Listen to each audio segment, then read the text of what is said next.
Steven Pinker was born in 1954 in the English-speaking Jewish community of Montreal in Canada. He earned a bachelor's degree in experimental psychology at McGill University and then moved to Cambridge, Massachusetts in 1976, where he spent most of his career bouncing back and forth between Harvard and MIT, and I won't list every stage of his career as he went to and fro between those two august institutions. He's currently Harvard College professor and the Johnston Family Professor in the Department of Psychology. He's also spent 2 years in California, both at Stanford and the University of California, Santa Barbara. Steven Pinker is an experimental psychologist who's interested in all aspects of language and mind. Much of his initial research was in visual cognition and the ability to imagine shapes, recognize faces and objects, and direct attention within the visual field. But beginning in graduate school, he cultivated an interest in language, particularly language development in children. And this topic eventually took over his research activities. Of course, in 1994, he began his popular writing. He published the first of 5 books written for a general audience, The Language Instinct, which was an introduction to all aspects of language, held together by the idea that language is a biological adaptation. This was followed in 1997 by How the Mind Works, which offered a similar synthesis of the rest of the mind, from vision and reasoning to emotions, humor, and art. In 2002, he published The Blank Slate, The Modern Denial of Human Nature, which explored the political, moral, and emotional colorings of the concept of human nature.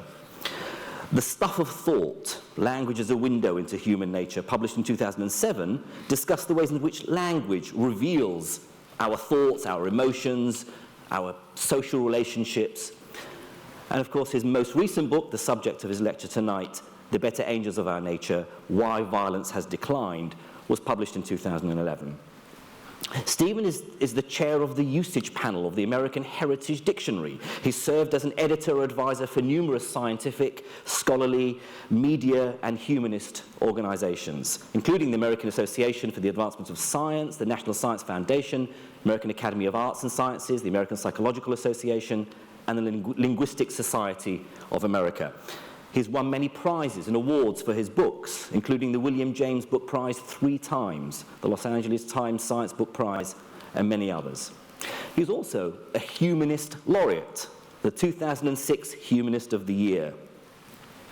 He's also the recipient of many other prizes and honorary degrees and doctorates, which I won't go into now.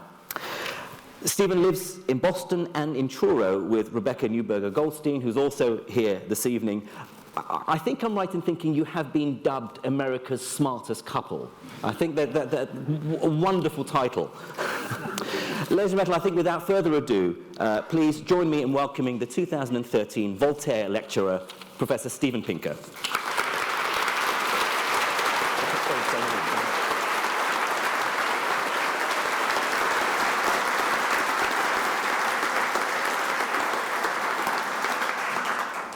Thank you very much, Jim. Thanks to all of you for coming, and thanks especially to the British Humanist Association for this tremendous honor, indeed this double honor for giving the Goldstein-Pinker household a monopoly on your named lectures this year. So we will see you all in Oxford in June.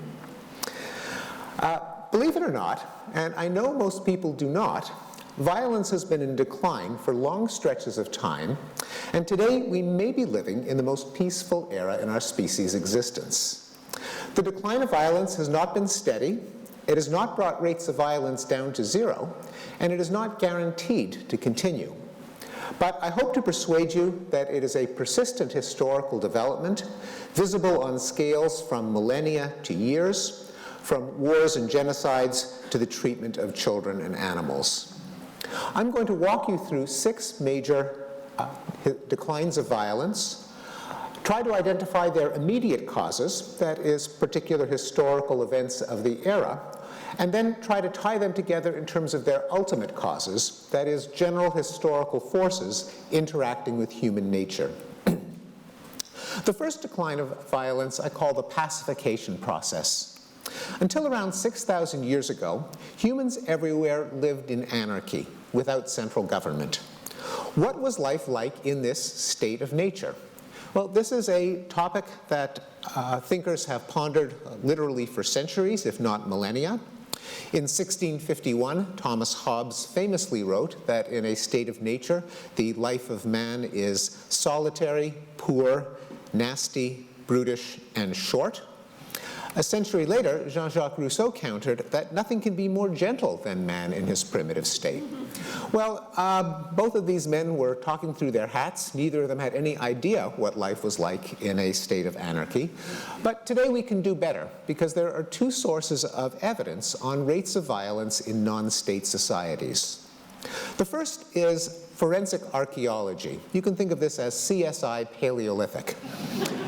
Namely, what proportion of prehistoric skeletons show signs of violent trauma, like bashed-in skulls, decapitations, bones found with arrowheads embedded in them, or mummies found with ropes around their necks. I have found in the literature 20 such estimates. They span quite a range, but they average out to be 15%. That is, 15% of prehistoric skeletons show signs of foul play. Is 15% a high or a low number? Well, we can compare that to rates of death in warfare from some nasty modern eras, such as the United States and Europe in the 20th century with their 2 world wars, which come up to a rate of death in warfare of 2/3 of 1%. If we aim for the largest credible estimate and aggregate in the 20th century across the entire world the rate of death from war, deaths on the battlefield, indirect deaths in the wake of war, such as hunger and disease, genocides and deliberate man-made famines, we can get a rate of about 3%. And here is the rate for the world in the 21st century. You can't see the bar because it is less than 1 pixel high, representing a rate of 0.03%. Now, the second way of estimating rates of violence in non-state societies comes from ethnographic vital statistics. The wave of settled society, government, civilization that swept over the world from a few cradles several thousand years ago left a few pockets of the world still in anarchy, namely hunter-gatherer, hunter-horticulturalist, and other tribal societies. And ethnographers, excuse me, who've lived with them for extended periods of time have tallied their demographic statistics, including their rates of death from various causes, including warfare.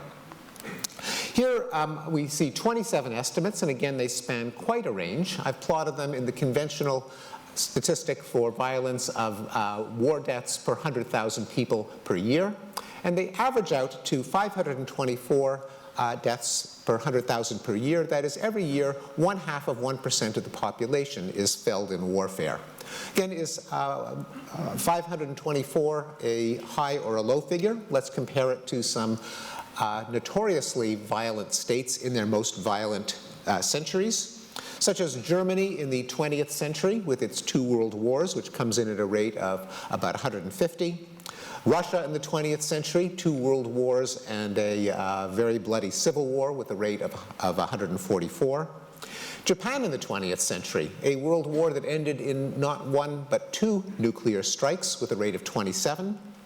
United States in the 20th century, 2 world wars and at least half a dozen foreign wars, one of whom we're this very day marking the 10th anniversary of. But all of that adds up to less than 6 war deaths per 100,000 per year.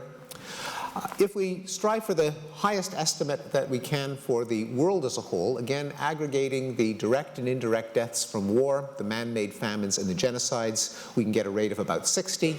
And once again, here is the invisible bar for the 21st century, less than 1 pixel high, of 3/10 of a war death per 100,000 per year. So not to put too fine a point on it, but when it comes to life in a state of nature, Hobbes was right, Rousseau was wrong. The immediate cause was the rise and expansion of states, leading to the various paxes that history students are taught, the Pax Romana, Pax Islamica, Pax Hispanica, and so on. Often, when a kingdom or empire establishes control over a territory, they will try to stamp out tribal raiding and feuding.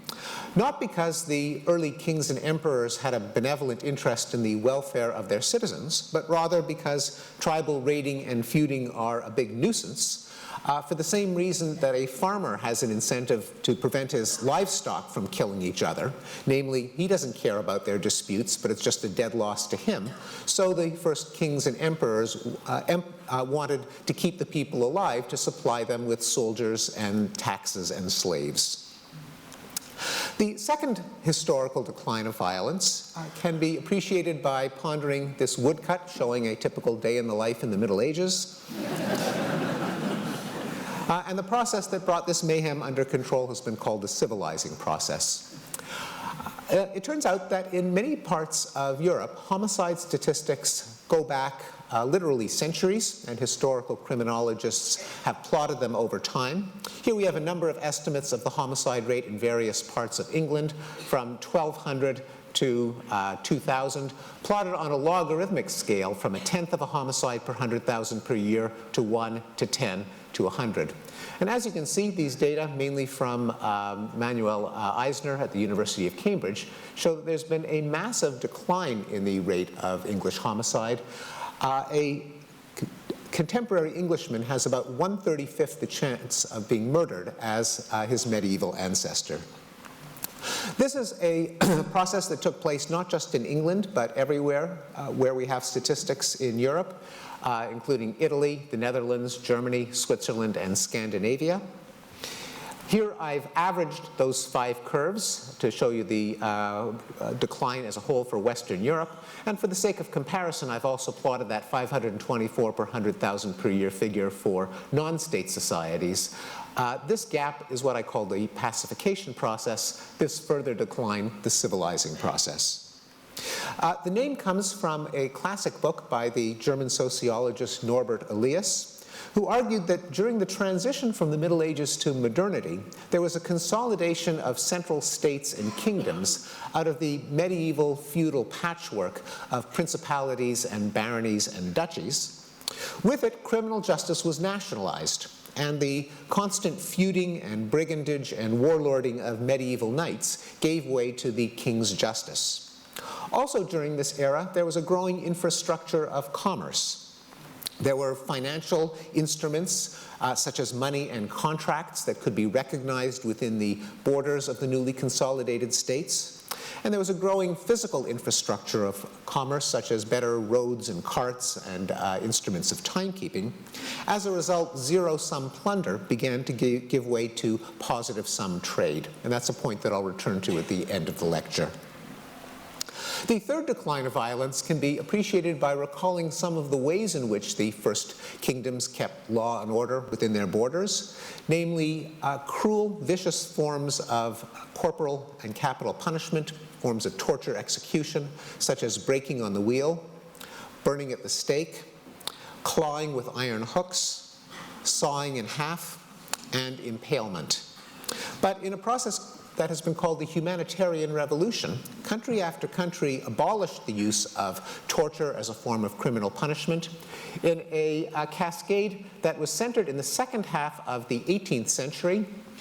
This includes, England was at the leading edge of this development. The United States was right in the middle with the famous prohibition of cruel and unusual punishment in the 8th Amendment to the Constitution, phraseology that was borrowed, I believe, from the English Bill of Rights.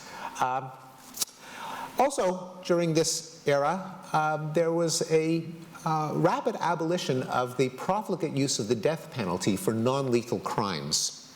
In 18th century England, there were 222 capital offenses on the law books, including poaching, counterfeiting, robbing a rabbit warren, being in the company of gypsies, and strong evidence of malice in a child 7 to 14 years of age. By 1861, the number of capital crimes had been reduced to 4. Similarly, in colonial and early Republican America, the death penalty was prescribed and used for theft, sodomy, bestiality, adultery, witchcraft, concealing birth, slave revolt, and counterfeiting. Here we've got a plot. Every execution that has taken place in the United States since colonial times has been meticulously documented. In colonial times, a majority of executions were for crimes other than murder. Nowadays, the only crime other than murder that has been punished by death is conspiracy to commit murder. Now, the death penalty itself has been abolished in most Western democracies, most prominently Europe. This red timeline shows the number of European countries with capital punishment. Most of the abolitions took place in the 20th century, but the blue timeline, which shows the number of European countries that have actually carried out executions, shows that well before politicians got around to striking capital punishment from the law books, their fellow citizens had pretty much lost their taste for actually executing people. And on average, 50 years elapsed between the last actual execution and the time that the lawmakers got around to formally abolishing it. Now, I know what you're all thinking. What about the United States? The United States is a conspicuous exception to this trend for the time being. At least 33 of the 50 states still have capital punishment. But even in the United States, capital punishment is a shadow of its former self. Here we have, from 1625 to the present, the rate of American executions per capita. And as you can see, it's been in precipitous decline. Nowadays, even in the United States, or even in the 33 states, mainly Texas, that still have capital punishment, about 40 people are executed every year in a country that has more than 16,000 homicides per year. Also abolished during the Humanitarian Revolution were witch hunts, religious persecution, such as burning heretics, dueling among men of honor, blood sports, debtors' prisons, and most famously of all, slavery. Slavery used to be legal everywhere on earth. No one seemed to think there was anything wrong with it. The Bible had no problem with it. So-called democratic Athens was a slaveholding society. But beginning with a trickle in the end of the 18th century, a wave was set off that eventually engulfed the entire world, and in 1980, Mauritania became the last country to abolish slavery as a legal institution. We have been now living through an unprecedented 3 decades in which slavery has not been legal anywhere on earth. What were the immediate causes of the Humanitarian Revolution? I think the one that gets the most quantitative support is the rise of printing and literacy. This graph shows the economic efficiency of producing a book in England from 1450 to 1850, and it shows that there was a 25-fold increase prior to the 18th century in the efficiency of manufacturing a book. That efficiency was put into practice, and in the 18th century itself, there was an exponential growth in the number of English books published per decade, a kind of early version of Moore's Law. And for the first time in the 18th century, a majority of Englishmen could read those books. That's when literacy stayed above the 50% mark. Why should literacy matter? Well, there's another name for this era, namely the Enlightenment. And it's not unreasonable to think that as knowledge replaces superstition and ignorance in a literate public, the populace is less likely to hold toxic beliefs, such as that Jews poison the wells, heretics go to hell, crop failures are caused by witches, children are possessed by the devil, which has to be beaten out of them, Africans are brutish and fit over only for slavery, and so on, and that's bound to undermine many rationales for violence. And it gives me special pleasure to share with you the following quotation from none other than Voltaire, the namesake of tonight's lecture. Those who can make you believe absurdities can make you commit atrocities. Literacy is a technology of cosmopolitanism, the mixing of peoples and ideas, leading people to have a sense that they are citizens of the world rather than of a particular tribe. And it's not implausible that as people can afford more fiction and drama and history and journalism, they, quite by accident, get into the habit of taking other people's point of view, imagining what life is like if you would have been them, and conceivably that could expand their circle of empathy and decrease their taste for cruelty, the tendency to dehumanize or demonize people not like oneself. And that's another point that I'll return to when I wrap things up at the end of the lecture. The fourth decline of violence has been called the long peace, and it speaks to the frequently made assertion that the 20th century was the most violent in history, an assertion that is never made with reference to any century other than the 20th, so it is basically a trend based on one data point, and it is far from clear that it is true. Now, it is certainly true that the Second World War was the most violent event in human history in terms of the number of people that were killed. It's not so clear that it was the worst thing in history, or at least unique in history, in terms of the percentage of the world's population that succumbed. Here we have a graph that I took from a man named Matthew White, who calls himself an atrocitologist. It comes from his book I highly recommend, The Great Big Book of Horrible Things, which includes an appendix of the 100 worst things that people have ever done to one another.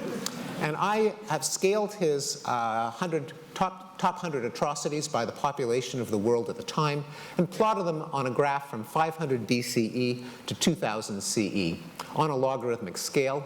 And as you can see, history's worst atrocities are pretty evenly sprinkled over 2,500 years of history. World War II comes in at 9th place, and World War I doesn't even make the top 10. Now, you'll notice that the data cloud tends to funnel downward when you get closer to the 20th century. Presumably, this is not because in ancient times they only committed really big atrocities, and recently we also commit medium-sized and small atrocities. But it comes from another distorter of our sense of the trajectory of history, namely historical myopia. The closer you get to the present, the finer the distinctions you make, because the more likely it is that someone will have taken note of an atrocity, written it down so that today we know all about it. Many atrocities in the past, no doubt, were trees falling in the forest with no one to hear them. We can zoom in on more recent periods for which the historical record is more plentiful. And here we have the 20th century and the first decade of the 21st, and there's no hiding the fact that the 20th century did witness two horrific spikes of bloodletting centered around the two world wars. But far from being a harbinger of things to come, the Second World War was something closer to a last gasp, as the graph indicates. Leading to the period that has been called the Long Peace, the fact that since 1946 there's been a historically unprecedented decline in interstate war. That is a war with a government on each side. In fact, the most interesting statistic from this period is 0. There were no wars between the two most powerful states in the history of the world, the United States and the Soviet Union, contrary to every expert prediction that World War III was inevitable. No nuclear weapon has been used since Nagasaki, again contradicting every expert prediction that World War III would be a nuclear war that would see the end of civilization and perhaps human life itself. There have been no wars between any two great powers since the end of the Korean War in 1953. No wars between any two Western European countries, which I think to younger generations might even sound like a boring, banal, obvious fact. Like, who would ever expect, say, France and Germany to go to war? But needless to say, this is a historically unusual state of affairs. Prior to 1945, there were 2 new wars a year among Western European countries alone, a number that as of 1945 went to 0 and has stayed there.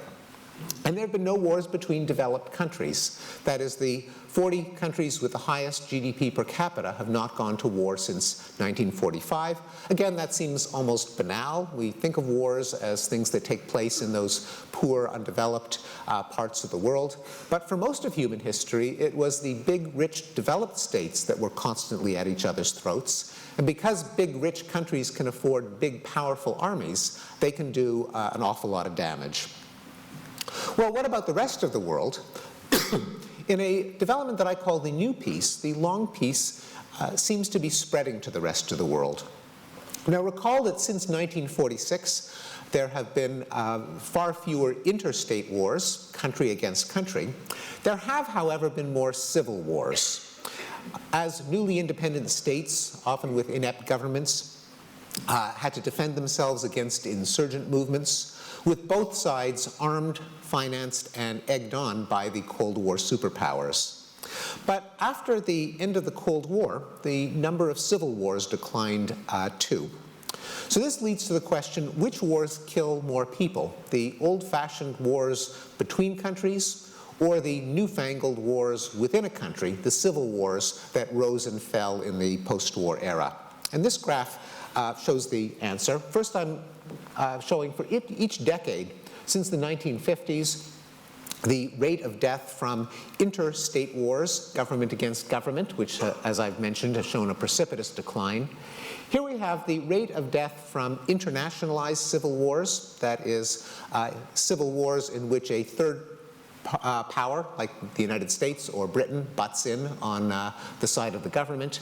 And here we have the rate of death from purely internal civil wars, an insurgency against a government. And as you can see, even though there was a rise and then fall in the deadliness of civil wars, they didn't come close to matching the rate of death from the old-fashioned interstate wars. There's nothing like two leviathans chucking artillery shells at each other, bombing each other's cities, having massive tank battles to rack up really high death counts in a hurry. A group of young men with AK-47s can do a lot of damage, but not nearly as much damage as big rich countries could do. The aggregate rate of death in wars can be visualized in the following stacked layer graph. This is a kind of graph in which the thickness of each layer corresponds to the rate of death in each of several categories of war, and the height of the entire stack represents the worldwide death toll from all forms of war combined. So, and the graph goes from 1946 to close to the present. Here we have the rate of death in colonial wars, which tapered off to zero as European empires relinquished their overseas colonies. Here we have the rate of death in interstate wars, government against government, which shows a spiky but still unmistakable downward trajectory with spikes for the Korean War, the Vietnam War, and the Iran-Iraq War. Here we have the rate of death from internal civil wars and internationalized civil wars. The entire pattern of death in war is something of a roller coaster, but it is a roller coaster with a downward trajectory, leading to the 21st century, where even the ongoing wars have an aggregate rate of death in warfare that is a fraction of what was seen in earlier eras. What were the immediate causes of the long peace and the new peace? Well, three of them were tossed out by Immanuel Kant more than 200 years ago in his essay Perpetual Peace, in which he ventured that democracy, trade, and an international community would all disincentivize leaders from dragging their countries into war.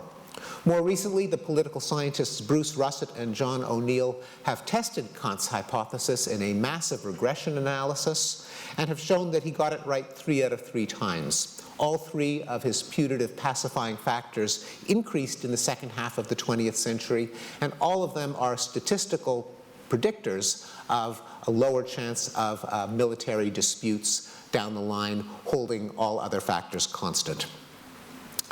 Finally, there's the rights revolutions, the movements that have targeted violence on smaller scales, that have affected vulnerable sectors of the population, such as African Americans and other racial minorities, women, children, and animals.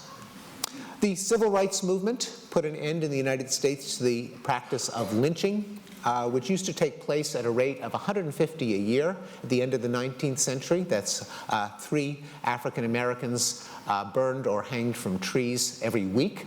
By the 1950s, that had gone down to 0. More recently, the FBI has kept statistics on hate crimes against blacks, and those have all been in decline: assault and intimidation. This is not just an American phenomenon, but it seems to be a worldwide trend. Here we have the number of countries that have laws on the books that discriminate against their ethnic minorities. And that has been in decline. The blue line shows countries that have done the opposite, that have bent over backwards with remedial discrimination or affirmative action policies that give a boost to their they're underprivileged minorities. And for the past few years, there have been more countries that have tried to rebalance the scale by favoring their oppressed minorities than there are that discriminate against them. The women's rights movement has seen a radical decline in the rate of rape in most Western nations. These statistics are for the United States. The rate of rape has dropped by 80% since its peak in the United States, and I believe a similar trend has taken place in Britain. Domestic violence has also been targeted by the women's rights movement, and successfully so, again, both in the US and the UK, though these are US statistics. You see a sharp drop in rates of domestic violence, and sharp drops in the most extreme form of domestic violence of all, namely uxoricide, the murder of a female romantic partner, and mariticide, the murder of a male romantic partner. In fact, in this case, you can see that the decline has been more precipitous for male victims than for female victims, showing that the women's rights movement has been very, very good for husbands. The children's rights movement has seen a decline in the use of corporal punishment in schools, paddling or strapping. In most Western countries, it has been abolished outright. In the United States, we're always a little bit behind the curve compared to Europe. But even in the United States, there's been a steady decline in the number of states that even permit the strapping or paddling of children in school. Approval of spanking has declined in every Western state as measured by opinion polls. And rates of child abuse, both sexual abuse and physical abuse, and rates of bullying have all gone down in countries that keep those statistics. The animal rights movement has seen a steady decline in hunting. Again, these are figures for the United States. An increase in vegetarianism, both in the UK and in the US. And a sharp decline in the number of motion pictures in which animals were harmed. Well, now the question is, why has violence declined on so many scales of time and magnitude? Could it be that human nature itself has changed and that our tendencies toward violence have literally been bred out of us? Well, this is possible, but I doubt it, and I don't credit that with the major part of the change. For one thing, we still see violence in children. A large number of 2-year-olds continue to hit, bite, and kick. In fact, the 2s are the most violent stage in life. We still see violence in play violence in our little boys. One of the great, most robust human universals is play fighting in boys. And grown-up boys and many grown-up girls continue to take enormous pleasure in vicarious violence, such as murder mysteries, Greek tragedies, Shakespearean dramas, video games, ice hockey, and movies starring a certain ex-governor of California. And then there are homicidal fantasies. A number of social psychologists have asked young people the following question: have you ever fantasized about killing someone you don't like? Well, here are the results. About 15% of women and a third of men frequently fantasize about killing people. And 60% of women and 3/4 of men, at least occasionally, report fantasizing about killing people. What does this say about human nature? It tells us that 25% of men are liars. A more likely possibility is that human nature is extraordinarily complex, and it has always included both inclinations toward violence and inclinations that counteract them, what Abraham Lincoln called the better angels of our nature, and that historical circumstances have increasingly brought out our better angels, favored our peaceable inclinations. Well, what am I talking about here when I refer to inclinations that encourage or counteract violence? Well, there are many motives for violence. There is no one thing called aggression. There is raw exploitation, the elimination or harming of a human that just happens to be an obstacle on the path to something that you want, resulting in rape, plunder, conquest, and the elimination of rivals. There's dominance, the urge of individuals to climb the pecking order and become alpha male, and the corresponding motive among groups for ethnic, racial, national, or religious supremacy.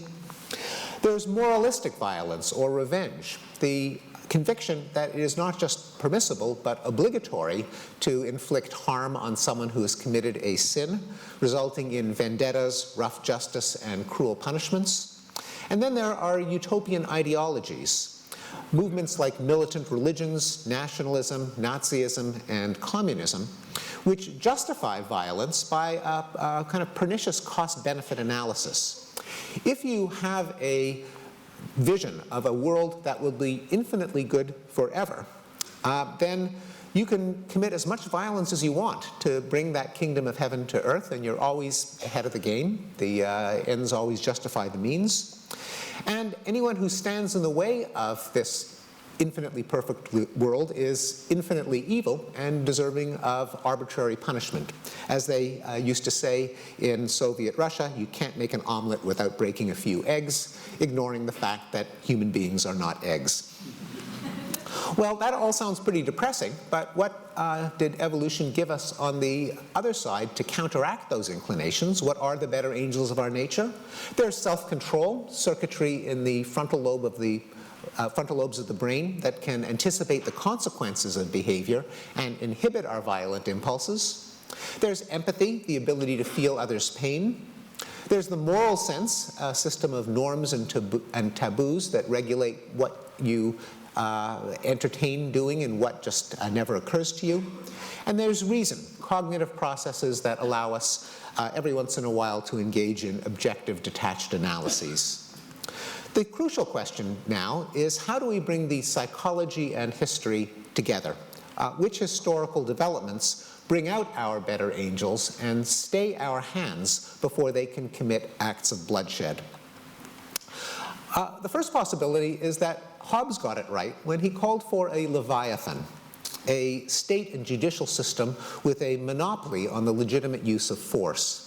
Now, the rule of law can drive down rates of violence by, first of all, neutralizing the incentives for exploitative attack.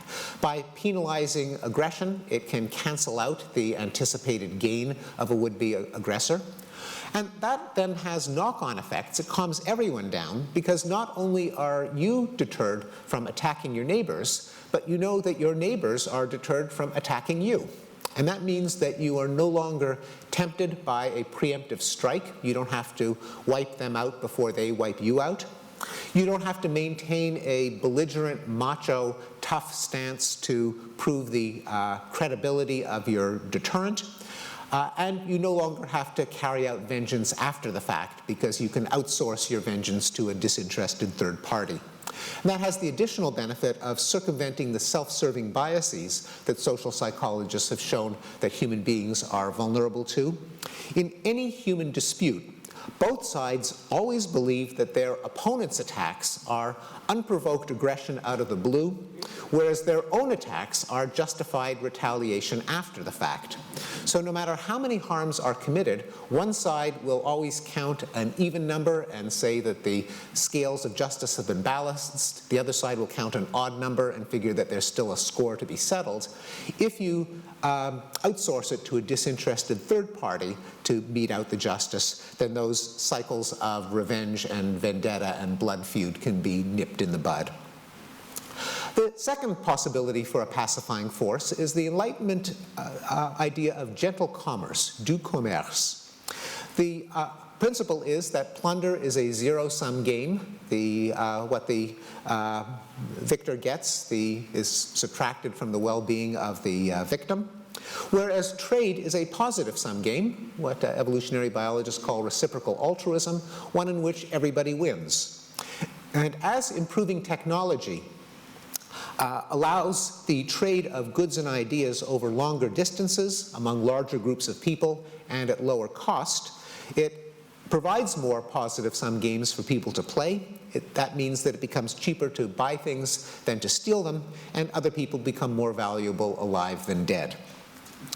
A third possibility was broached by Charles Darwin in The Descent of Man, but later given a name by Peter Singer in his book The Expanding Circle, in which both of them argue that humans are equipped by evolution with a sense of empathy, Unfortunately, by default, we only apply our empathy within a narrow circle of allies, blood relatives, and cute little fuzzy animals.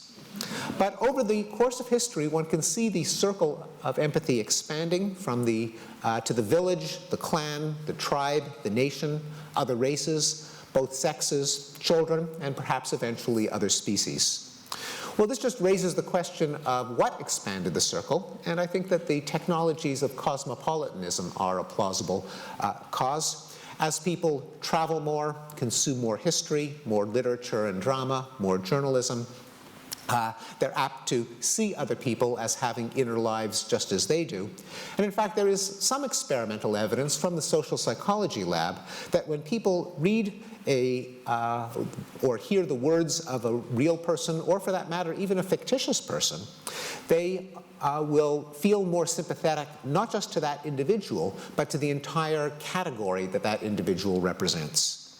Finally, there is the mechanism of the escalator of reason. The possibility that the growth of literacy, education, and public discourse have encouraged people to think more abstractly and more universally. They rise above their parochial vantage point. That makes it harder to privilege your own interests over someone else's just because you're you and they're not. It encourages people to step back and recognize the futility of cycles of violence, and increasingly to see violence as a problem to be solved rather than as a contest to be won. The final question that I'll raise is, if all four of these forces have worked to bring violence down, why have we been so lucky as to have four distinct forces that all seem to be pushing in the same direction? That seems too much to be a coincidence. And I think there is a common thread, namely that violence is what game theorists call a social dilemma. Namely, it's always tempting to an aggressor to exploit a victim, but of course it is ruinous, even more damaging to the victim. Now, over the long term, aggressors can become victims and vice versa, and so all parties really would be better off if somehow they could all agree to abjure violence simultaneously. The dilemma is, how do you get the other guy to refrain from violence at the same time as you do? Since if you beat your swords into plowshares, but the other guy keeps his swords as swords, then things could get ugly. One could well imagine that over the course of history, human experience and human ingenuity have gradually chipped away at this problem, just as we have gradually dealt with other scourges of the human condition, like pestilence and hunger. And the common denominator underlying these four pacifying forces is that they all work to increase the material, emotional, or cognitive incentives of all parties to avoid violence simultaneously. Well, whatever the best explanation of the decline of violence turns out to be, I think it has implications that are profound. For one thing, it calls for a reorientation of our efforts toward violence reduction from a moralistic mindset to an empirical mindset. That is, instead of just lamenting why is there war, perhaps we should ask, why is there peace? Not just what are we doing wrong, but what have we been doing right? Because we have been doing something right, and it seems to me to be quite important to try to figure out what exactly it is. Also, the decline of violence calls for a reassessment of modernity, of the centuries-long trend that has eroded family, tribe, tradition, and religion, giving way to the forces of individual rights, cosmopolitanism, reason, and science. Now, everyone acknowledges that modernity has brought us many gifts: longer and healthier lives, less ignorance and superstition, richer experiences. But there's always been a current of nostalgia and romanticism that questions the price. Is it worth it if we have to live in the shadow of terrorism, genocide, world wars, and nuclear weapons? However, if despite impressions, the long-term trend, though halting and incomplete, is that violence of all kinds is decreasing, I would argue that that calls for a rehabilitation of the ideals of modernity and progress, and it's a cause for gratitude for the institutions of civilization and enlightenment, and yes, humanism, that have made it possible. Thank you very much.